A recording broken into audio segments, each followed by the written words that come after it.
ओम श्री विष्णवे नमः। सभी भक्त मित्रों को जय सिया राम। अनंत चतुर्दशी के व्रत की आप सभी को अनंत शुभकामनाएं, अनंत बधाइयाँ। अनंत चतुर्दशी के व्रत का क्या महात्म्य है और अनंत चतुर्दशी की कथा का क्या फल मिलता है, हम इस कथा के माध्यम से जानेंगे। तो आइए अनंत चतुर्दशी के व्रत की कथा हम सुनते हैं। अनंत चतुर्दशी की कथा इस प्रकार है। एक बार नैमिषारण्य तीर्थ पर पुराणों के विख्यात पंडित श्री सूत जी महाराज अपने शिष्यों और अन्य ऋषि मुनियों को श्री भागवत की कथा सुनाते हुए बोले कि हे ऋषियों, जरासंध की मृत्यु के पश्चात महाराज युधिष्ठिर ने विशाल राजसूय यज्ञ का आयोजन किया। उस यज्ञ में दूर दूर से भारतवर्ष के बड़े बड़े राजा महाराजा सम्मिलित हुए। पांडवों द्वारा बसाया गया नगर इंद्रप्रस्थ बहुत ही सुंदर था। उसका वैभव और स्थापत्य देखते ही बनता था। पांडवों के लिए असुरों के शिल्पीमय दानव ने बहुत ही सुंदर भवन का निर्माण किया।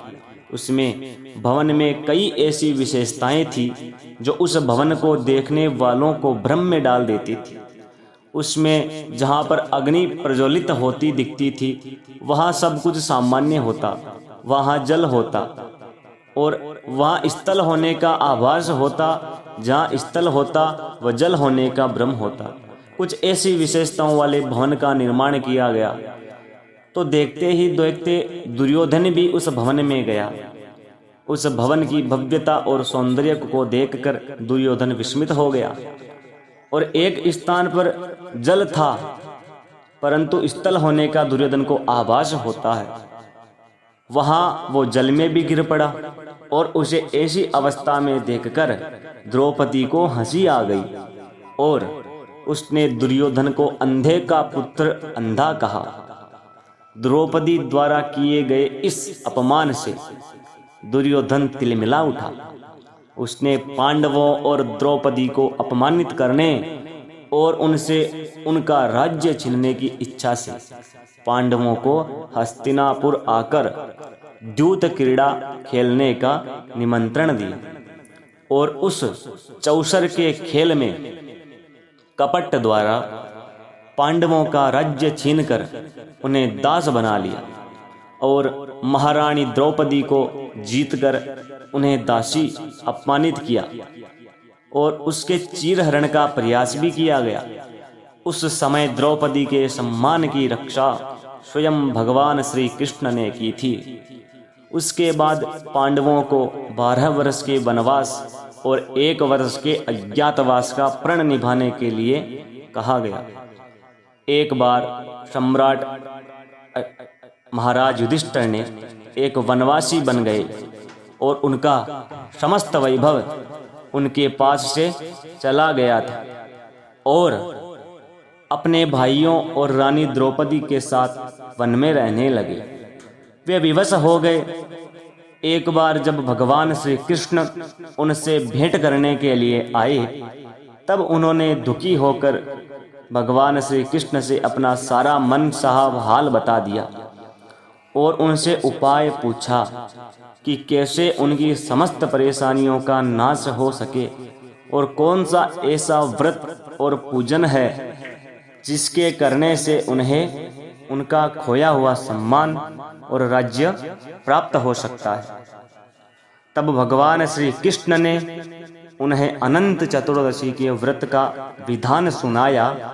श्री कृष्ण ने कहा कि हे धर्मराज, अनंत भगवान का व्रत एवं पूजन करने से आपकी समस्त परेशानियों और दुखों का नाश हो जाएगा और जो कुछ भी आपने खोया है वह पुनः आपको प्राप्त हो जाएगा। आपकी सभी मनोकामनाएं पूर्ण हो जाएगी। यह सुनकर भगवान श्री कृष्ण ने उन्हें अनंत चतुर्दशी के व्रत की कथा सुनाई। भगवान श्री कृष्ण ने क्या कथा सुनाई हम जानते हैं कि अति प्राचीन काल में सतयुग के समय में एक ब्राह्मण हुआ।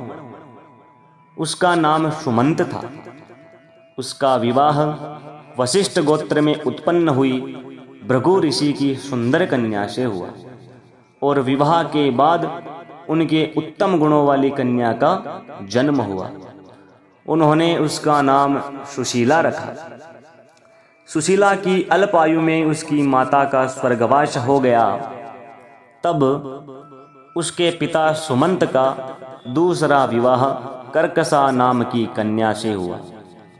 कर्कशा स्वभाव से बहुत ही दुष्ट थी और वो सुशीला के प्रति द्वेषपूर्ण भाव रखती थी। कर्कशा अपने पति से भी प्रतिदिन झगड़ा किया करती थी। समय के साथ सुशीला की आयु बढ़ती गई और विवाह के योग्य हो गई। उसके रूप और गुणों की चर्चा सुनकर वेदों के ज्ञाता और मुनियों में श्रेष्ठ कौंडिन्य ऋषि सुमंत के पास सुशीला से विवाह की इच्छा लेकर आए। कौंडिन्य ऋषि ने सुमंत से उसकी पुत्री सुशीला का विवाह उनके साथ करने के लिए कहा। सुमंत ने खुशी के साथ अपनी पुत्री का विवाह कौंडिन्य ऋषि के साथ कर दिया। अपनी पुत्री को विदा करते समय उसे कुछ देने की इच्छा से सुमंत अपनी पत्नी कर्कशा से कहते हैं तो उसने घर के सारे पुराने सामान और बारात के खाने के लिए रास्ते के भोजन के लिए रात का बचा हुआ भोजन बांध दिया। यह सब सुशीला ने देख लिया। उसको यह देखकर बहुत ही दुख हुआ। उसे लगा कि जब उसके ससुराल वालों को यह सब पता चलेगा तो उसका कितना अपमान करेंगे। उसे उनका तिरस्कार भी सहना पड़ेगा। यह सोचकर उसके मन में आत्महत्या का विचार आया। जब मार्ग में सब एक नदी के किनारे रुके तो सुशीला नदी में डूबकर आत्महत्या करने के विचार से वहां पहुंच गई। वो जब वहां पहुंची तो उसने देखा कि वहां पर बहुत सी स्त्रियां कोई पूजन कर रही है। सुशीला ने उन स्त्रियों से पूछा कि आप लोग ये क्या कर रही हो। तब उन्होंने उसे बताया कि आज अनंत चतुर्दशी है और हम सब अनंत भगवान का व्रत एवं पूजन कर रही हैं। इसके करने से मनुष्य की सभी मनोकामनाएं पूर्ण होती है। तब सुशीला ने उनसे अनंत चतुर्दशी के व्रत एवं पूजन की विधि पूछी। तब एक स्त्री ने उसे बताया कि हे सुशीला, यह अनंत चतुर्दशी का व्रत है और इसमें भगवान विष्णु के अनंत स्वरूप का व्रत और पूजन किया जाता है। पूजन के बाद 14 ग्रंथि वाला धागा शुद्ध करके स्त्रियां अपने बाएं हाथ में और पुरुष अपने दाहिने हाथ पर बांधते हैं। इस धागे को बांधते समय अनंत भगवान से प्रार्थना करें कि हे अनंत भगवान, आप इस संसार रूपी सागर से मुझे पार करना, मेरा उद्धार करना और मेरा प्रणाम स्वीकार करना। फिर सूत्र को अपने हाथ में बांधे और अनंत भगवान का ध्यान करें। तब सुशीला ने वही व्रत का संकल्प किया और पूजन करके अपनी बाईं हाथ पर 14 ग्रंथि युक्त सूत्र बांधा और अनंत भगवान से प्रार्थना करी, हे प्रभु, आप तो सब जानते हैं, आज मेरे ससुराल वालों के समक्ष मेरी और मेरे पिता का लाज रखना। मैं आपसे यही मांगती हूँ। यह ध्यान करके जब सुशीला वापस उसी स्थान पर पहुंची तो उसके पति ने उससे पूछा कि वो कहाँ गई थी। तो उसने कहा कि आज अनंत चतुर्दशी है और मैं नदी के किनारे अनंत भगवान का पूजन करने गई थी। इधर उसके बारात में सब लोग आनंद से भोजन कर रहे थे। वहाँ भोजन में तरह तरह के पकवान थे। सबने सुशीला के परिवार का बहुत ही प्रशंसा की। तब सुशीला ने अनंत भगवान का आभार किया और अपना व्रत पूर्ण किया। जब वो अपने ससुराल पहुंची तो उसे अनंत चतुर्दशी के व्रत का महात्म्य पता चला। उस व्रत के प्रभाव से उसके परिवार में सुख समृद्धि बढ़ने लगी। धन धान्य से उसका घर परिपूर्ण हो गया, उसका जीवन सुखमय हो गया। एक बार उसके पति की दृष्टि उसके हाथ पर बंधे हुए सूत्र पर पड़ी तो उसने सुशीला से पूछा कि यह क्या है और तुमने इसे क्यों बांध रखा है। तब सुशीला ने कहा, हे स्वामी, यह अनंत भगवान का सूत्र है। मैं अनंत भगवान का व्रत करती हूँ और उन्हीं की कृपा से आज हमारे पास धन धान्य आदि सब कुछ है। सुशीला के ऐसे वचन सुनकर कौंडिन्य ऋषि अहंकारवश अनंत सूत्र को तोड़कर जलती हुई अग्नि में फेंक देते हैं। सुशीला ने तुरंत अनंत सूत्र को आग से निकाला और उसे दूध में डाल दिया। अनंत सूत्र का इस प्रकार अपमान करने से कौंडिन्य ऋषि पर अनंत भगवान रुष्ट हो गए और उसके समस्त ऐश्वर्य का नाश कर दिया, उसके समस्त राजपाट को समाप्त कर दिया। कौंडिन्य ऋषि का घर जल गया, धन चोरी हो गया, घर परिवार में कलह होने लगी और उनका स्वास्थ्य भी खराब रहने लगा। तब उन्होंने अपनी पत्नी सुशीला से कहा, अचानक ये क्या हो गया, हमारा सारा धन वैभव नष्ट हो गया। तब सुशीला ने उन्हें कहा कि यह सब अनंत भगवान और उनके उस सूत्र के अपमान के कारण हुआ है। तब कौंडिन्य ऋषि को अपनी गलती का पश्चाताप हुआ और उसका प्रायश्चित करने के लिए वो जंगल में रहने लगे और वन में चले गए। अनंत भगवान के दर्शन की इच्छा से वन वन में घूमने लगे। कौंडिन्य ऋषि इधर उधर घूम रहे थे, सबसे अनंत भगवान के विषय में पूछने लगे। वन में उन्होंने एक फलों से लदा हुआ पेड़ देखा जिसमें कीड़े लगे हुए थे। उन्होंने उससे पूछा कि तुमने अनंत भगवान को देखा है? तब उस वृक्ष ने कहा कि मैंने तो अनंत भगवान को नहीं देखा। यह सुनकर जब कौंडिन्य ऋषि आगे बढ़ने लगे तो उस वृक्ष ने कहा, अगर तुम्हें अनंत भगवान मिले तो उनसे पूछना कि मेरे अंदर कीड़े क्यों हैं। तब कौंडिन्य ऋषि ने उसे हाँ कहकर आगे बढ़ गए। अनंत भगवान के दर्शन की इच्छा मन में लिए कौंडिन्य ऋषि वन में आगे बढ़ते रहे। वन में उन्हें घूमती गायें और बछड़े मिले। तब कौंडिन्य ऋषि ने गायों से पूछा, हे गौ माता, क्या तुमने अनंत भगवान को देखा है? तब उस गाय ने भी मना कर दिया। आगे कौंडिन्य ऋषि को एक बैल मिले, उससे भी उन्होंने पूछा कि क्या आपने भगवान अनंत को देखा है? उसने भी मना कर दिया। आगे उन्हें 2 पुष्करणियां मिली, उनसे भी उन्होंने वही क्वेश्चन किया, वही सवाल किया, वही प्रश्न किया। उन्होंने भी उन्हें मना कर दिया। सब ने इस प्रकार अनंत भगवान के नहीं देखने के लिए मना कर दिया। कौंडिन्य ऋषि वन में आगे बढ़ते रहे। उन्हें जो भी मिलता उससे वही यह प्रश्न पूछते कि क्या आपने अनंत भगवान को देखा है?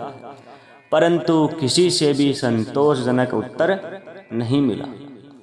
अंत में वह दुखी हो गए।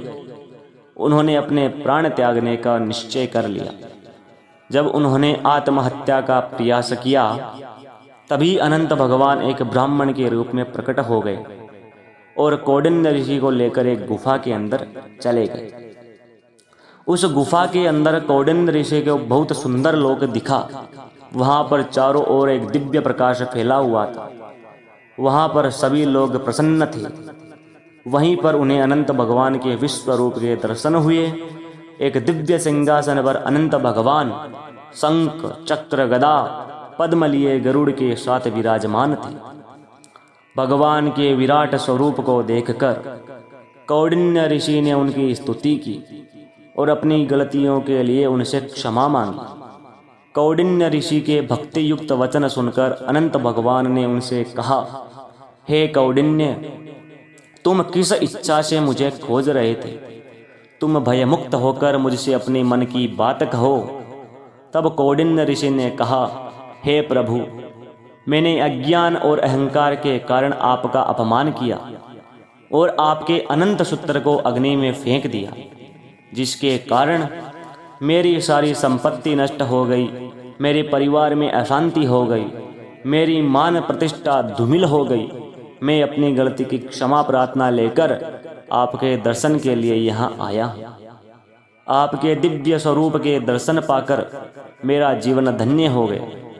हे प्रभु, मैं आपसे अपने अपराध के लिए क्षमा मांगता हूँ और मेरे जीवन में सब कुछ पहले जैसा कैसे होगा, इसका उपाय भी कृपा करके बताइए। तब अनंत भगवान को उस पर दया आ गई और उन्होंने कहा कि हे कौंडिन्य, तुम अपने घर जाकर 14 वर्षों तक अनंत चतुर्दशी का व्रत एवं पूजन पूरी श्रद्धा और भक्ति के साथ करो। अपने दाहिने हाथ में 14 ग्रंथि युक्त अनंत सूत्र बांधो। ऐसा करने से तुम्हारे सभी कष्टों का नाश हो जाएगा, तुम्हारी सभी मनोकामनाएं पूर्ण होगी, जीवन के सभी सुख भोग कर तुम अंत समय में सद्गति को प्राप्त करोगे। भगवान के ऐसे वचन सुनकर कौंडिन्य ऋषि को संतोष हुआ। तब उन्होंने अनंत भगवान से मार्ग में मिले वृक्ष के द्वारा पूछे गए प्रश्न के विषय में पूछा।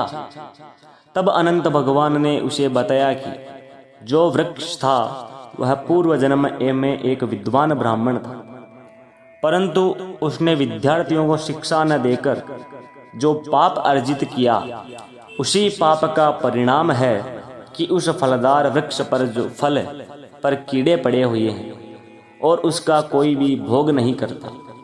कौंडिन्य ऋषि के मन में वन में मिले अन्य जीवों के विषय में जानने की इच्छा हुई।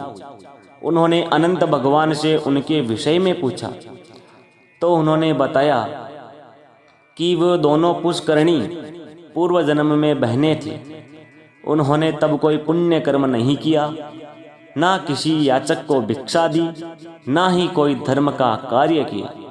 इसलिए परस्पर लहरें उनसे आकर टकराती है, परंतु जल वहां नहीं रुकता। अनंत भगवान ने आगे कहा कि वो गाय थी, वो पूर्व जन्म में पृथ्वी थी, वह बेल धर्म थे, गधा क्रोध है, वह हाथी अहंकार है और वो गुफा संसार है और मैं अनंत हूँ। फिर कौंडिन्य ऋषि ने अपने घर आकर अपनी स्त्री के साथ 14 वर्ष तक अनंत चतुर्दशी के व्रत का पालन किया और अनंत भगवान की कृपा से जीवन की समस्त सुख भोग कर अंत में स्वर्ग को चला गया। फिर भगवान श्री कृष्ण ने धर्मराज युधिष्ठिर से कहा कि आप भी इस व्रत को करो। जैसे कौंडिन्य ऋषि और सुशीला की सभी मनोकामनाएं भगवान अनंत ने पूर्ण की, उसी प्रकार तुम्हारी भी सभी मनोकामनाएं पूर्ण होगी। जो कुछ भी आपने खोया है वो सब आपको पुनः प्राप्त होगा। भगवान श्री कृष्ण ने कहा, हे धर्मराज युधिष्ठिर, अनंत चतुर्दशी का व्रत मैंने तुम्हें सुनाया है। उस व्रत को करने से मनुष्य अपने सभी पापों से मुक्त होकर स्वर्ग लोक को जाता है। भगवान श्री कृष्ण के कहे अनुसार धर्मराज युधिष्ठिर ने भी अनंत भगवान का व्रत और पूजन किया। व्रत के प्रभाव से उनके सभी मनोरथ सिद्ध हुए। महाभारत के युद्ध में जीतकर उन्हें उनका राज्य और यश पुनः प्राप्त हुआ और मरण उपरांत पांडवों को स्वर्ग की प्राप्ति हुई। इस प्रकार अनंत भगवान की कथा का ये फल है। जिस प्रकार युधिष्ठिर को और भगवान कौंडिन्य ऋषि को अनंत चतुर्दशी के व्रत का फल मिला, उसी प्रकार सभी भक्तों को अनंत चतुर्दशी के फल की प्राप्ति हो। सभी को भगवान का आश्रय मिले, सभी को स्वर्ग लोक की प्राप्ति हो। इस प्रकार भगवान अनंत की यह कथा है। सभी को अनंत चतुर्दशी के व्रत की यह कथा सुननी चाहिए और भगवान अनंत का पूजन श्रद्धा से करना चाहिए।